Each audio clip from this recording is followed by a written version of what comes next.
Welcome to the Genius Factory. Enjoy the video. In this video, I will show how to make steak fried rice. First, ensure you have all your ingredients ready, especially day-old rice, which is crucial for the best texture. Next, thinly slice your steak against the grain. This makes it incredibly tender. Finally, chop your chosen vegetables into small, consistent pieces so they cook evenly and quickly. This preparation sets the stage for a delicious meal. Now, let's cook the steak.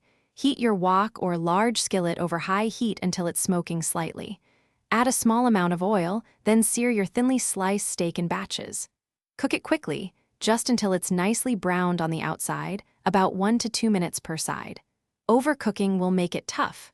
Once done, remove the steak from the pan and set it aside for later.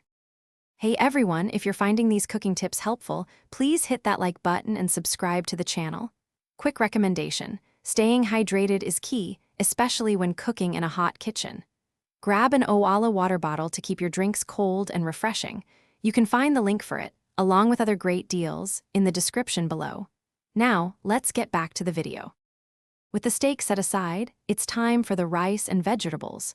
In the same wok, add a bit more oil and sauté your aromatics like garlic and ginger, then add your chopped vegetables. Cook them until they are tender crisp. Next, add your day-old rice, breaking up any clumps with your spatula.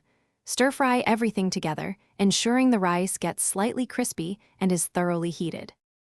Almost there. Now, bring back that delicious cooked steak and add it to the wok with your fried rice and vegetables. It's time to season. Pour in your soy sauce, a dash of sesame oil, and any other desired seasonings like a pinch of white pepper.